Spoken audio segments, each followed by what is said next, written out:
maanqaad media haddii ay ku dhaafaan muuqaaladan meesha guduudan subscribe si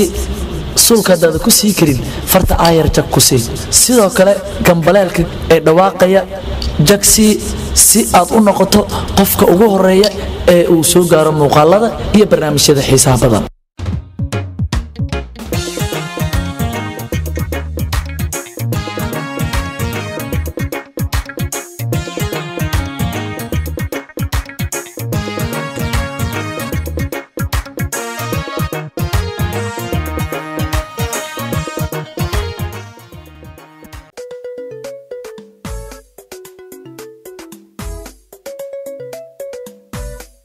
waqtigii ugu dambeysay ee aan qoyskayga arka waxay ahayd bishii May sanadkii 1975 markaan waxaan ahaa dhalinyaro kooxaha ciyaaraha iska taageera iyo qoyskaygaba hadda waxaan rajo ka qabaa inay xasuustaan qofkaan ahay magacaygu waa Otis Johnson waxaan ahaa maxbuus intii u dhaxaysay 1975 ilaa 2014 waxaa la ii xiray ayaa ahayd inaan maleegay isku daydil sargaal ka tirsanaa ciidanka booliiska xarigaas wax badan oo saameyn ah ayuu igu reebay waalidkiis ayaa Otis Johnson la weydiiyay inuu xiriiriyay waxa uu sheegay inuu wacay telefoonadooda isagoo niyad jab muujinayay inta wareysiga uu Al-Jazeera siinayay waxa uu sheegay oo hadalkiisa raaciyay isagoo madaxa lulay waxaan u malaynayaa sanadkii 1998 inay isoo waceen balse waan dhumiyay meel laga heli karo oo qoyskayga waan waayay ma haysto qoys ma haysto gabar saaxiibo aanu nahay ma haysto gabdho walaalo ah sidoo kalena wiilal ila dhashay ma haysto ma aqaan bulshada si aan ula xiriiro sida aan sanado ka hor ahaa maahi waan rabaa inaan aado magaalada Asbury Park oo ku taalla gobolka New Jersey ee dalka Mareykanka waana gobolka xeebta ah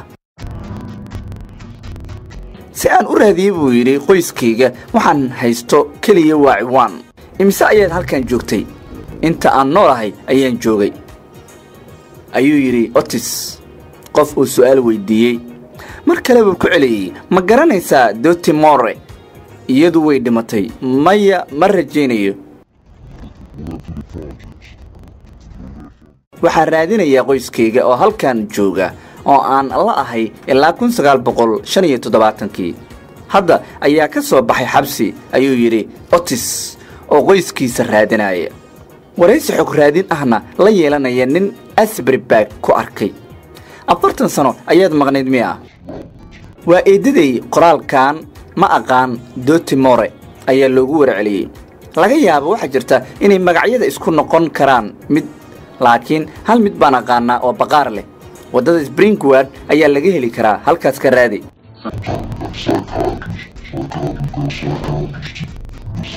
Otis ayaa dhaqaaqay isagoo leh Doonto More waa eedo booskii hooyanimo ii buuxisay waana tan keentay oo ugu wacan inaan raadiyo iyada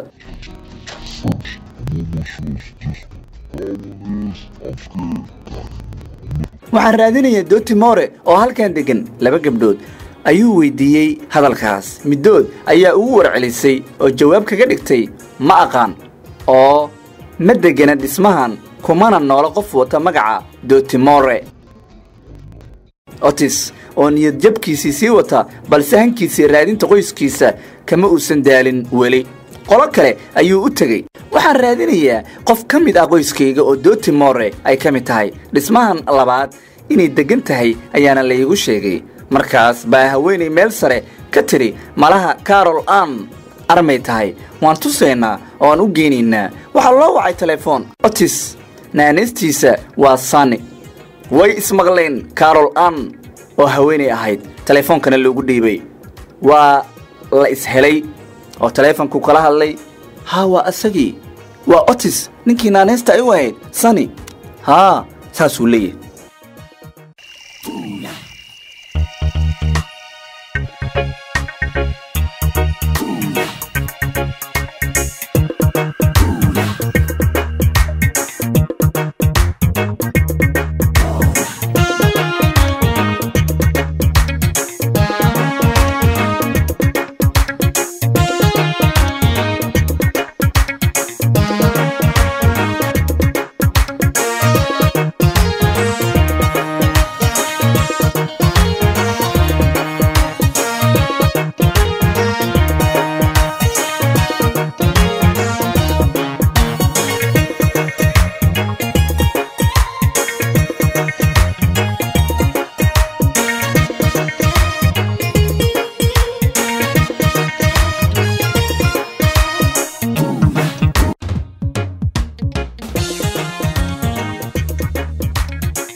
waa sheeko cajiib leh qoyskiisa ayaa inta joogtana loo geeyey kuwii ka maqnaana telefoon la iskugu xiriiriyey oo la haleeshiiyey maasha allah eedo adeer walaal iyo intaba qoyskii wuu soo arkay waana uu xabadgeliyey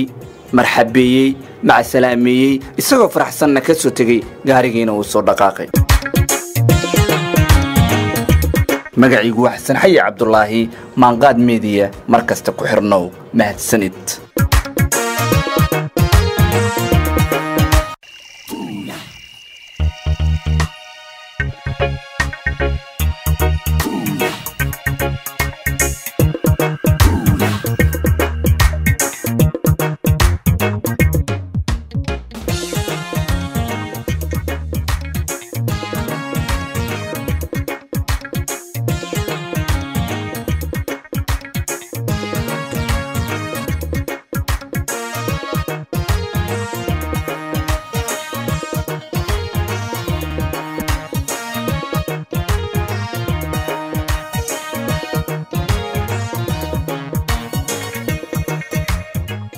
maanqaad media haddii ay ku dhaafaan muuqaaladan meesha guduudan sabskaraab si sulkadaada ku sii karin farta aayar jag ku sii sidoo kale gambaleelka ee dhawaaqaya jagsi si aad u noqoto qofka ugu horeeya ee uu soo gaaro muuqaalada iyo barnaamijyada xiisaha badan